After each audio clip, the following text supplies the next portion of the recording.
যে আমি সদায় এনেকৈ মূৰ্খ হৈ থাকিম নেকি? আমাক সদায় এনেকৈ কোনোবাই ঠগি খাই থাকিবলৈ সুবিধা দিম নেকি?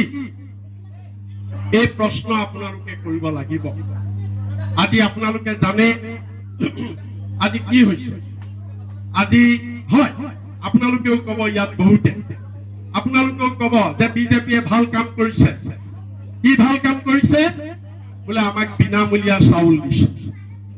বিজেপিয়ে আমাক বিনামূলীয়া চাউল দিছে, বিজেপিয়ে ভাল কাম কৰিছে, আমি বিজেপিক ভোট দিম। কিন্তু আপোনালোকে এটা কথা ভাবি চাইছেনে? এই বিনামূলীয়া চাউল দি বিজেপিয়ে যে আপোনাক নিকিনা গোলাম কৰিছে, আপোনাক যে নিকিনা গোলাম কৰিছে, আপুনি সেইটো ভাবিছেনে? আজি আপুনি চাওক, আপোনাৰ ঘৰত হাঁহ আছে, আপোনাৰ ঘৰত কুকুৰা আছে। এই হাঁহ কুকুৰাক আপুনি কি কৰে? চাউল দিয়ে, ধান দিয়ে আৰু গঁৰালৰ ভিতৰত ভৰাই থয়। তাৰ উদ্দেশ্যটো কি? যে তই ইয়াতে চাউল খা, ইয়াতে ধান খা, মোৰ চোতালৰ পৰা বাহিৰৰ কাৰো ঘৰলৈ তই নাযাবি। ঠিক একেদৰে আজি বিজেপিয়ে আমাক ফ্ৰী চাউল দি আমাক কি কৈছে?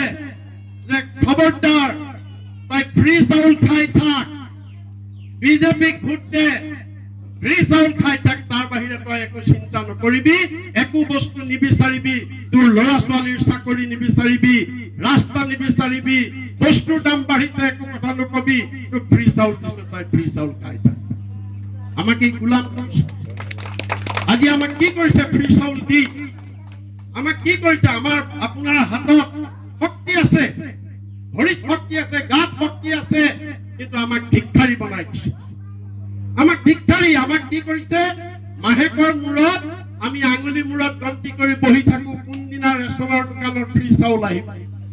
এই ফ্ৰী চাউল কেইটা নহলে যেন আমি মৰি যাম, আমি খতম হৈ যাম।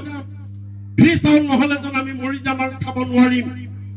গতিকে আজি হাত সাৱটি, হাত জোৰ কৰি বাট চাই আছো, হে বিজেপি চৰকাৰ, ফ্ৰী চাউল কেইটা দিয়া, এই মাহৰ ফ্ৰী চাউল কেইটা দিয়া। আমাক এই ধৰণে ভিক্ষাৰী বনাই দিলে। আমি সেইটো বুজিব লাগিছিল। ব্ৰিটিছ আৰু বিজেপিৰ মাজত কোনো পাৰ্থক্য নাই। ব্ৰিটিছেও একে পলিচি কৰিছিলে। কি কৰিছিলে? যে ব্ৰিটিছৰ বিৰুদ্ধে যাতে আন্দোলন নকৰে, তাৰ কাৰণে অসমীয়া মানুহবিলাকক ব্ৰিটিছে কি কৰিছিল? কানি খুৱাই দিছিল। সব মানুহ কানি খুৱাই, কানিয়া কৰি, এলেহুৱা কৰি ঘৰত বহুৱাই থৈ দিছিল, যাতে তহঁতে স্বাধীনতা নিবিচাৰিবি, তহঁতে ব্ৰিটিছৰ বিৰুদ্ধে মাত নেমাতিবি, সবকে কানিয়া কৰিছিল। ঠিক একেদৰে আজি বিজেপিয়ে আমাক ফ্ৰী চাউল খুৱাই আমাৰ ৰাজহাড় বেকা কৰি দিছে। যে এনেকুৱা কৰিছে যেন আমাৰ আৰু কোনো উপায় নাই, পদুম ফুলত ভোট নিদিলে আমাৰ পাকঘৰ নচলিব, আমাৰ পাকঘৰ নচলিব। তেনেকুৱা অৱস্থালৈ আমাক লৈ গৈছে। এইটো গোলামত পৰিণত কৰিছে, আমাক চাকৰত পৰিণত কৰিছে। আৰু এইটো কাৰ পৰা? এই ফ্ৰী চাউল যে দিছে, কৰ পৰা দিছে বুলি ভাবিছে? কাৰ ঘৰৰ পৰা দিছে? হিমন্ত বিশ্ব শৰ্মাৰ ঘৰৰ পৰা দিছে নে মোদীৰ ঘৰৰ পৰা দিছে? আমাৰ অসমীয়াত কয় নহয়, তোমাৰে বাৰীৰে বাঁহৰ গাজ আনিলো, তাৰে বনালো খৰিচা, তোমাতে সলাই ধান দুন ললো, কথাটো মন কৰিছা। এইটোৱে অৰ্থাৎ এই যে আমাৰ পৰা যে কৰ কাটল বিলাক নিলে, এই যে টেক্স নিলে, টোল টেক্স, ৰাস্তাত ওলাব নোৱাৰে গাড়ী, ফাইন, গাড়ী বিলাকে, যাৰ গাড়ী আছে সি বুজি পায়, গাড়ীত ফাইন, স্পীড বঢ়ালেও ফাইন, সব কথাত ফাইন, টোল টেক্স, আপোনাৰ বস্তুৰ দাম, এতিয়া চিৰাৰ ওপৰত টেক্স, মুড়িৰ ওপৰত টেক্স, আখৈৰ ওপৰত টেক্স, দৈৰ ওপৰত টেক্স, গৰু গাখীৰৰ ওপৰত টেক্স, বাকী বিলাকতো আছেই।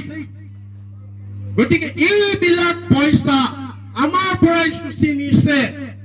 এগুণত দুগুণ কৰি পেট্ৰলৰ দাম 100 টকা, আগতে আছিল 60 টকা। মিঠাতেলৰ দাম আগতে আছিল 50 টকা, এতিয়া 220 টকা। এই আমাৰ পৰা চুচি নিয়া বস্তুৱে আমাকে আকৌ ভগাই দিছে ফ্ৰী চাউলৰ জনবলৰ পইচাটো দি আমাক ভোগবত বনাই আছে আমি ভবা